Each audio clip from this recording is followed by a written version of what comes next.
చూస్తున్నాము. నిన్న కూటమి పాలనతో ప్రజలు సంతోషంగా ఉన్నారని రాజంపేట టీడీపీ ఇన్ఛార్జి జగన్మోహన్ రాజు అన్నారు. స్థానిక సంస్థల ఎన్నికలలో కూటమి అభ్యర్థులకు పట్టం కట్టేందుకు ప్రజలు సిద్ధంగా ఉన్నారని పేర్కొన్నారు.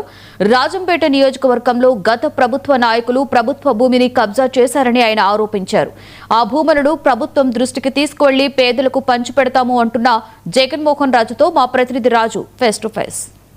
2 ఏళ్ల పరిపాలనపై ఇంటింటా ప్రచారం చేయాలి, ప్రభుత్వ సంక్షేమ పథకాలు ఏమైతే ఉన్నాయో ప్రతి ఇంటికి చేరాలనేటువంటి నినాదం ఏదైతే ఉందో ఆ యొక్క కార్యక్రమాన్ని మరి రాజంపేట టీడీపీ ఇన్ఛార్జి జగన్మోహన్ రాజు ఇంటింటి ప్రచారం కూడా చేస్తున్నారు. ప్రస్తుతం జగన్మోహన్ రాజు మనతో ఉన్నారు.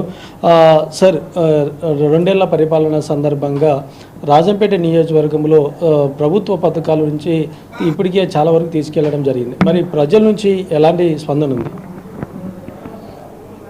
రాక్షస పాలన చూసిన తర్వాత అత్యధిక మెజార్టీ కట్టబెట్టినటువంటి ప్రజలకి మనం తోడుగా ఉండాలి, సుపరిపాలన అందించాలి, మంచి ప్రభుత్వాన్ని ఇవ్వాలి, ఎలక్షన్ హామీలన్నీ నిలబెట్టుకోవాలి, అభివృద్ధి, సంక్షేమము, పెట్టుబడులు అన్నీ కూడా రావాలన్నటువంటి కృతనిశ్చయంతో మా నాయకులు చంద్రబాబు నాయుడు గారు కానీ, లోకేష్ బాబు గారు కానీ, కూటమి నాయకులు అన్నటువంటి పవన్ కళ్యాణ్ గారు కానీ, మోడీ గారి ఆధ్వర్యంలో చాలా కష్టపడుతూ రోజు రోజుకి అన్ని రంగాల్లో కూడా ఒక అభివృద్ధిని తీసుకొస్తూ ఉన్నారు.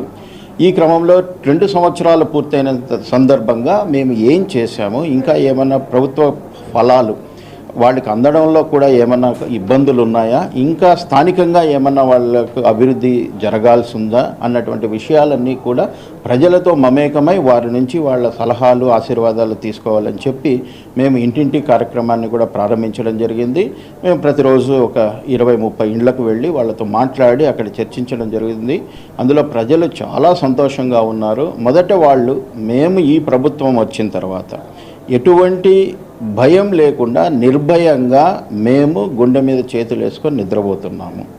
మాకు ఎక్కడ కూడా వాళ్ళు ఇబ్బంది పెడతారు, అరాచకంగా జరుగుతుంది అన్నటువంటి భయం లేదు.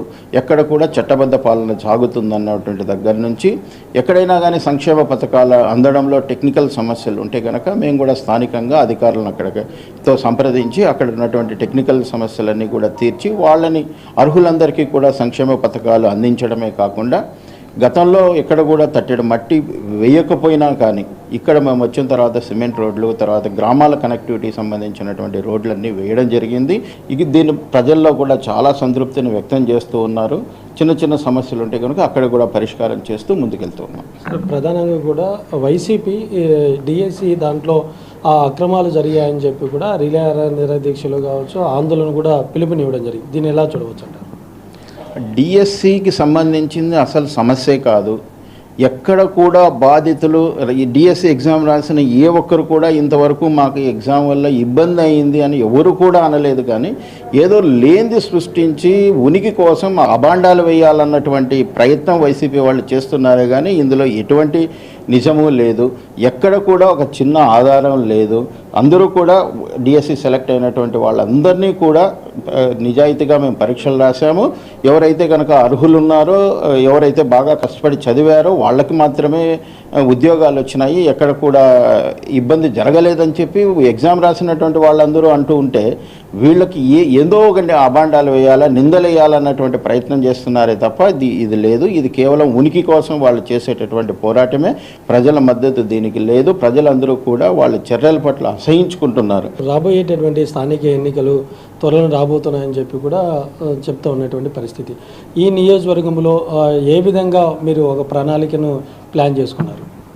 స్థానిక ఎన్నికలు అనేటటువంటివి ప్రజా తీర్పుకి ప్రాతిపదికన జరుగుతూ ఉంది. ఇక్కడ మా ప్రభుత్వం వచ్చిన తర్వాత సంక్షేమ పథకాలన్నీ కూడా అందరికీ అందినాయి. అలాగే ప్రభుత్వం యొక్క పనితీరును అందరూ కూడా ప్రశంసిస్తూ ఉన్నారు. మేము ప్రతి స్థానాన్ని కూడా ఈ స్థానిక ఎన్నికల్లో గెలుస్తున్నాము. ఇది జగన్మోహన్ రాజు గారు చెప్తున్నటువంటి రాజంపేట నియోజకవర్గంలో ఇప్పటికే గత ప్రభుత్వం అధికారంను అడ్డు పెట్టుకొని వేలాది ఎకరాల ప్రభుత్వ భూమిని స్వాధీనం అక్రమంగా దోపిడీ చేసుకోవడం జరిగింది. వాటన్నిటి కూడా కొంతవరకు స్వాధీనం చేసుకోవడం జరిగింది. అయితే రాబోయేటువంటి స్థానిక సంస్థ ఎన్నికల్లో కూటమి ప్రభుత్వము 2 ఏళ్ల పరిపాలనలో అనేక సంక్షేమ పథకాలు ప్రజలకు చేరాయి. ఇచ్చినటువంటి పథకాలే ప్రజలు మమ్మల్ని గెలిపిస్తాయి. కెమెరామెన్